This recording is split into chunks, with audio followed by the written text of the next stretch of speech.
Kita mulai dari yang bikin mimpi buruk sampai trauma. Nomor 10, 12 Mei 1998. Kejadian ini beneran jadi sejarah yang suram banget karena ada penembakan brutal ke mahasiswa Trisakti. Waktu itu, mahasiswa lagi aksi damai nuntut ekonomi membaik, tapi malah dibalas tembakan peluru tajam. 4 mahasiswa kayak Elang Mulia Lesmana dan Heri Hertanto akhirnya gugur karena kena tembak aparat. Peristiwa ini jadi tanda kalau pemerintah saat itu udah gelap mata cuma demi mertahanin kekuasaan. Kondisi di lapangan pas kejadian itu bener-bener kacau karena suara tembakan kedengeran di tengah massa. Asap gas air mata ada di mana-mana bikin perih dan jeritan mahasiswa terdengar sangat jelas. Tokoh militer kayak Wiranto yang waktu itu jadi pangap dianggap orang yang paling dicari tanggung jawabnya. Aparat zaman dulu emang galak banget dan gak segan main sikat buat bungkam suara rakyat. Dampak dari kejadian ini bener-bener ngerusak mental orang karena nyawa manusia ngerasa gak ada harganya. Keluarga korban sampai detik ini masih terus nuntut keadilan meskipun pelakunya belum pernah dihukum setimpal. Luka batin yang ditinggalin itu dalam banget. Soalnya kekerasan ini dilakuin terang-terangan di depan publik. Tanggal 12 Mei ini bakal terus diingat sebagai momen penuh air mata bagi demokrasi Indonesia. Kalau kita lihat sekarang, peristiwa ini harusnya jadi pelajaran supaya kita nggak gampang dibungkam penguasa. Kita mesti sadar kalau pakai peluru tajam nggak akan pernah jadi solusi buat aspirasi rakyat kita. Ingat kejadian ini bukan buat nanam dendam, tapi supaya kita lebih menghargai nyawa dan perjuangan mereka. Setelah kita paham sedihnya tragedi Trisakti ini, yuk lanjut lihat kasus pembunuhan yang gak kalah licik di nomor 9. Nomor 9, 7 September 2004. Setelah kita paham sedihnya tragedi Trisakti ini, kita lanjut lihat kasus pembunuhan yang sampai sekarang masih belum nemu jalan tengahnya. Kejadian ini beneran bikin geger satu negara karena Munir, aktivis HAM paling berani, tiba-tiba meninggal misterius. Dia lagi terbang ke Belanda buat sekolah, tapi ternyata di tengah jalan dia malah diracun pakai arsenik. Peristiwa ini jadi bukti kalau suara orang jujur di negara kita beneran bisa diilangin secara paksa. Proses meninggalnya Munir itu bener-bener nyesek karena dia sempet sakit perut hebat sampai lemes di pesawat. Pilot senior kayak Polikarpus langsung keseret dan dianggap jadi orang yang ngelakuin eksekusi racun itu di lapangan. Banyak orang percaya kalau Polikarpus cuma suruhan doang, alias ada bos besar di belakangnya yang punya niat jahat. Sampai sekarang pun, dalang utama yang nyuruh pembunuhan ini masih misterius dan gak pernah dapat hukuman setimpal. Dampak dari kematian Munir ini beneran ngerusak rasa keadilan, karena orang jadi takut kritis ke pemerintah sekarang. Istri Munir, Mbak Suciwati, sampai detik ini masih terus berjuang tiap minggu buat nuntut siapa sebenarnya pelakunya. Luka ini nggak bakal sembuh selama pemerintah nggak berani buka-bukaan soal aktor intelektual di balik racun itu. Tanggal 7 September ini bakal terus diingat sebagai hari matinya keadilan bagi para pembela kebenaran kita. Kalau kita lihat sekarang, peristiwa ini harusnya jadi pengingat kalau nyawa seorang pejuang itu harusnya kita jaga. Kita mesti sadar kalau kebebasan ngomong itu mahal harganya. Jadi jangan diem aja lihat orang jujur dizalimi. Ingat kejadian ini bukan buat bikin kita jadi penakut, tapi supaya kita lebih berani buat terus nuntut kebenaran. Setelah kita paham ngerinya pembunuhan aktivis yang diracun ini, kita lanjut lihat kudeta militer yang brutal di nomor 8. Nomor 8, 23 Januari 1950. Belum kering air mata buat Munir, kita udah dihantam lagi sama sejarah kudeta militer yang bener-bener brutal di Bandung. Kejadian ini berdarah banget karena ribuan tentara bayaran pimpinan Raymond Westerling nyerbu kota secara mendadak dan membabi buta. Pasukan APRA ini nembakin siapapun tentara TNI yang mereka temuin di jalan tanpa kasih ampun sedikit pun saat itu. Peristiwa ini jadi bukti kalau ada pihak yang gak rela Indonesia merdeka dan pilih cara kasar buat rebut kekuasaan. Kondisi di lapangan pas penyerangan itu benar-benar mencekam karena banyak mayat prajurit kita yang bergelimpangan di jalanan kota. Suara senjata mesin kedengeran di mana-mana, bikin warga sipil ketakutan setengah mati dan milih ngumpet di dalam rumah mereka. Tokoh utama yang paling dibenci ya Raymond Westerling tadi, mantan kapten Belanda yang emang dikenal sangat dingin dan tega. Dia pengen ambil alih kekuasaan lewat jalur kudeta karena nggak mau jabatannya hilang setelah Belanda harus pergi dari sini. Dampak dari kejadian ini benar-benar ngerusak stabilitas politik karena rakyat sadar ancaman dari dalam itu sangat nyata dan berbahaya. Keluarga prajurit yang ditinggalin ngerasa sedih banget karena anggota keluarga mereka gugur gara-gara dikhianati oleh pasukan bayaran tersebut. Luka ini terus membekas dalam sejarah militer kita sebagai pengingat kalau urusan kekuasaan bisa bikin orang jadi gelap mata.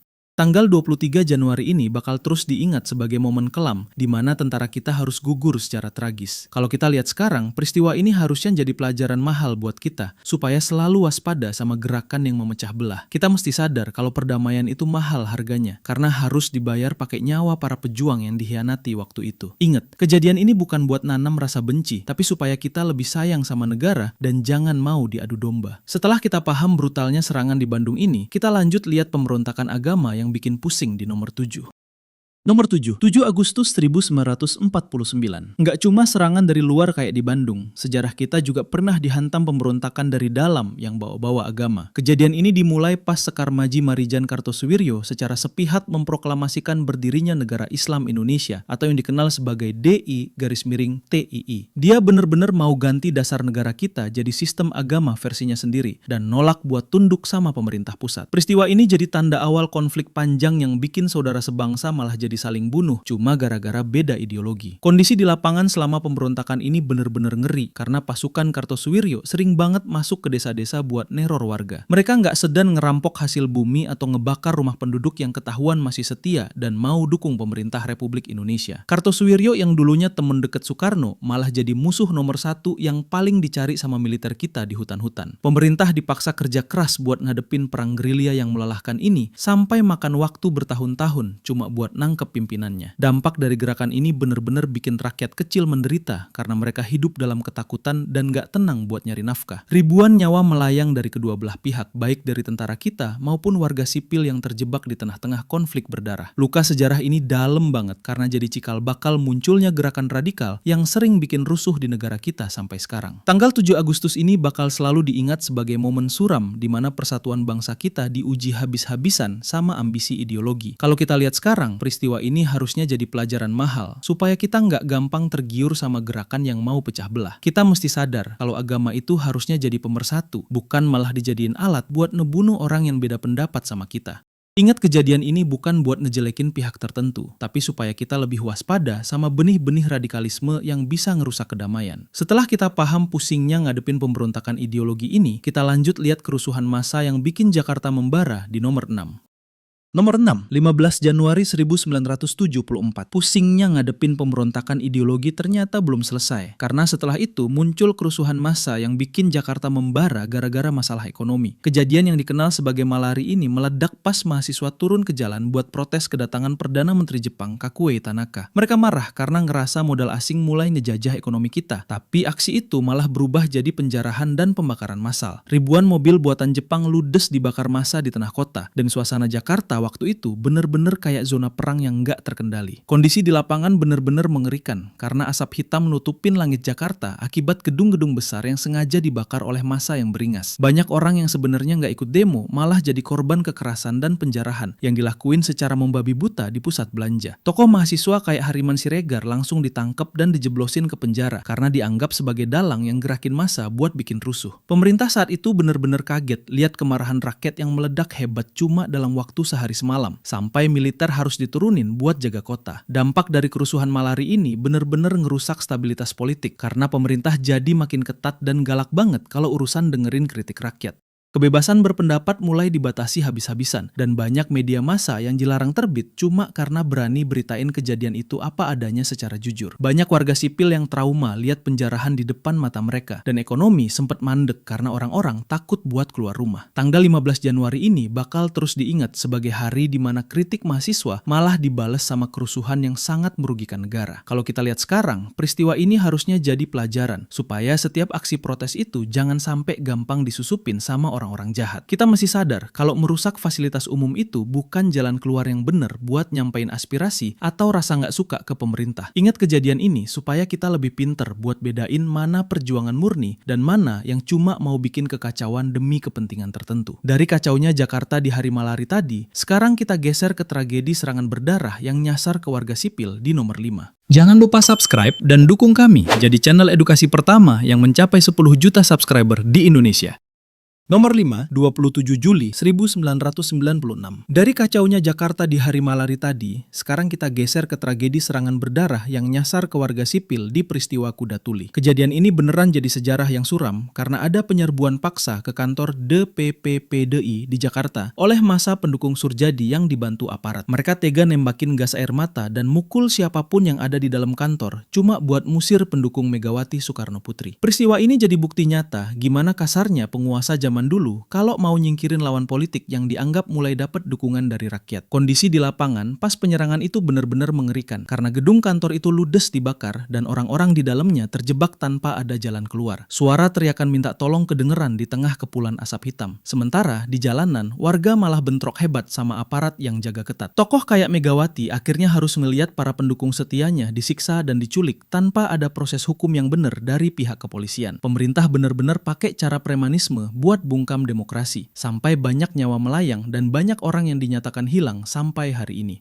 Dampak dari kerusuhan kuda tuli ini benar-benar ngerusak mental rakyat karena semua orang jadi ketakutan buat sekedar ngomongin masalah politik di tempat umum. Suasana kota Jakarta mendadak jadi sepi dan mencekam karena banyak gedung dirusak, massa yang marah lihat ketidakadilan yang dilakuin secara terang-terangan itu. Keluarga korban sampai sekarang masih terus nuntut tanggung jawab karena luka batin yang ditinggalin itu dalam banget dan gak pernah dapat kejelasan yang pasti. Tanggal 27 Juli ini bakal terus diingat sebagai hari matinya hukum dan awal dari gerakan rakyat buat ngeruntuhin rezim yang zalim. Kalau kita lihat sekarang, peristiwa ini harusnya jadi pengingat mahal supaya kita nggak gampang diadu domba sama orang-orang yang cuma haus kekuasaan. Kita mesti sadar kalau kekerasan fisik itu nggak bakal pernah bisa nyelesain perbedaan pendapat dalam dunia politik yang sehat di negara kita ini. Ingat kejadian ini supaya kita lebih menghargai keberanian orang-orang yang mau berjuang demi demokrasi meskipun nyawa mereka yang jadi taruhan paling tinggi. Setelah kita ngelihat brutalnya penyerbuan kantor partai ini, mari kita beralih ke tragedi kemanusiaan paling ngeri yang pernah terjadi di Jakarta Utara. Nomor 4, 12 September 1984. Setelah kita ngelihat brutalnya penyerbuan kantor partai ini, mari kita beralih ke tragedi kemanusiaan paling ngeri yang pernah terjadi di Jakarta Utara. Kejadian yang dikenal sebagai tragedi Tanjung Priok ini meledak pas warga bentrok sama aparat gara-gara masalah SARA dan tindakan kasar petugas. Bayangin aja, tentara tiba-tiba nembakin peluru tajam secara membabi buta ke arah massa yang lagi ngelakuin aksi protes damai di jalanan. Peristiwa ini jadi catatan hitam paling kelam karena penguasa waktu itu bener-bener pakai kekuatan militer buat ngebantai rakyatnya sendiri tanpa rasa kasihan. Kondisi di lapangan bener-bener jadi neraka karena ratusan orang tumbang bersimbah darah di aspal setelah dihujani tembakan dari senjata otomatis. Suara jeritan histeris warga yang ketakutan kalah sama kencengnya suara rentetan senjata yang terus nyalak di tengah kegelapan malam saat itu. Tokoh ulama kayak Amir Biki yang waktu itu jadi pemimpin massa harus gugur di tempat karena kena tembakan tepat di bagian tubuhnya. Aparat bener-bener gelap mata dan nutupin jumlah korban yang sebenarnya. Sampai banyak keluarga yang kehilangan anggota keluarganya tanpa tahu kuburannya di mana. Dampak dari pembantaian di Priok ini benar-benar bikin trauma yang sangat dalam buat umat beragama dan warga sipil di seluruh pelosok Indonesia.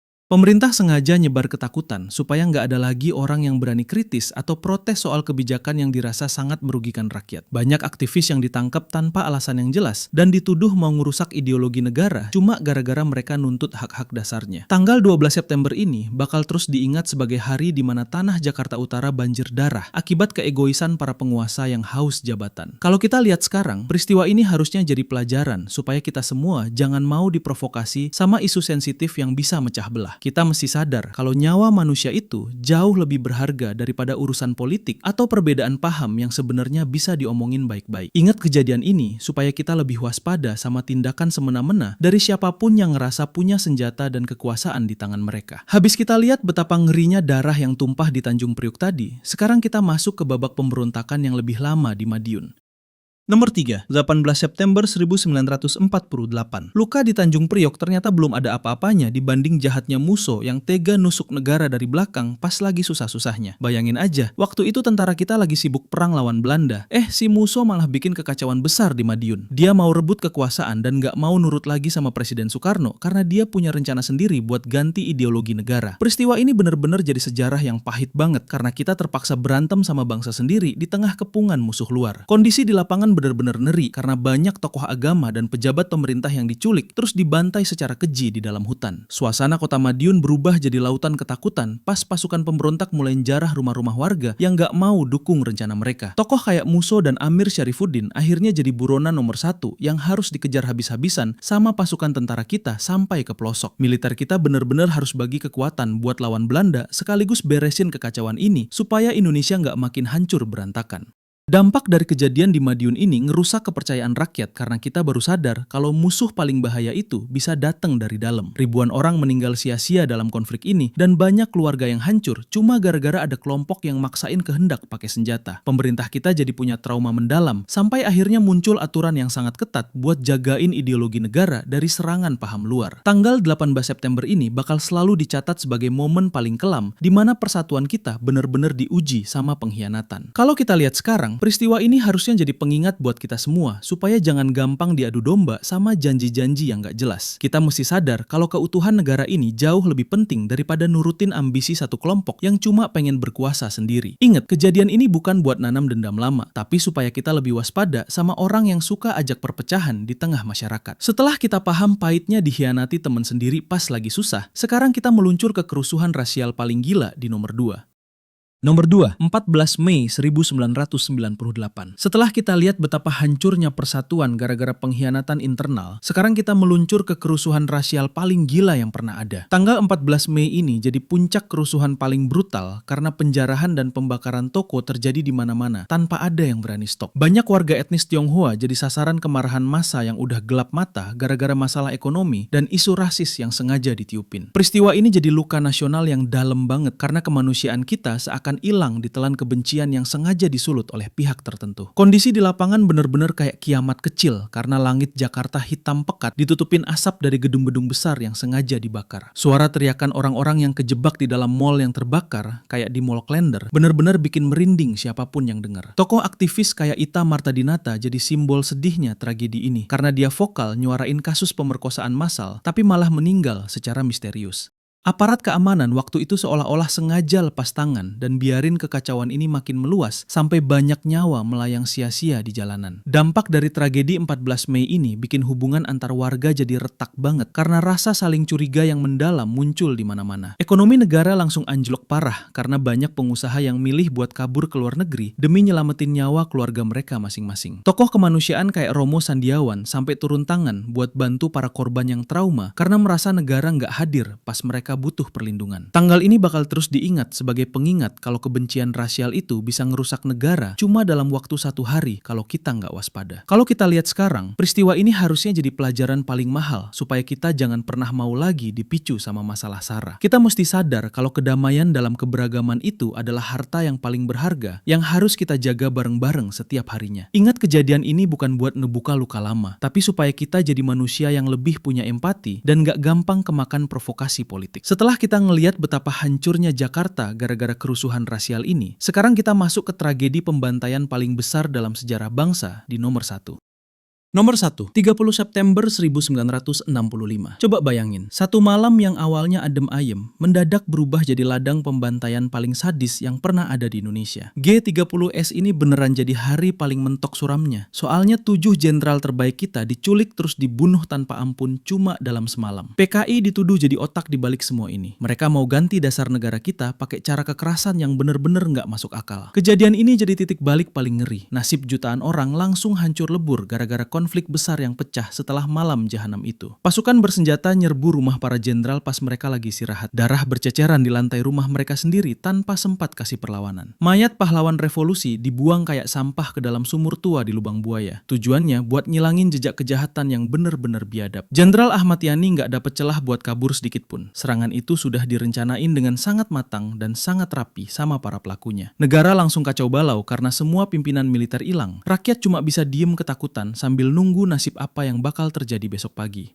Dendam dari sejarah ini ninggalin luka yang gak pernah kering. Banyak orang ditangkap atau dibantai gila-gilaan selama puluhan tahun setelah kejadian itu selesai. Jutaan orang yang cuma dituduh ikut kelompok itu langsung disikat. Mereka dibunuh tanpa pernah dapat proses pengadilan yang benar di mata hukum. Jenderal Nasution emang berhasil lolos dari maut, tapi dia harus nanggung sedih luar biasa karena putrinya Ade Irma Suryani tewas kena peluru. Keluarga korban dari semua pihak sampai sekarang masih nanggung beban mental yang berat. Rasa dendam itu emang susah banget buat hilang gitu aja. Semuanya nyawa yang melayang dan air mata keluarga korban itu jadi bukti nyata betapa mahalnya harga sebuah ideologi kalau harus dibayar pakai darah. Tragedi berdarah ini nggak cuma ninggalin trauma buat para saksi sejarah, tapi juga ngerusak tatanan bangsa kita sampai ke akar-akarnya selama puluhan tahun. Luka lama ini harusnya bikin kita sadar kalau adu domba itu cuma bakal berakhir di liang lahat, nggak peduli siapa yang menang atau kalah di akhirnya. Penutup dari 10 hari paling suram ini jadi pengingat pahit. Jangan pernah kasih celah buat kebencian yang sama ngerobek persatuan kita lagi di masa depan. Dan kalian yang punya banyak masalah dengan orang toksik, kita buatin kalian 25 resep menghadapi orang toksik biar kalian hidup dengan tenang. Pahami dan sadari, biar kalian nggak dibikin gila sama mereka. Cepetan klik link di deskripsi karena kita buka aksesnya sampai minggu depan.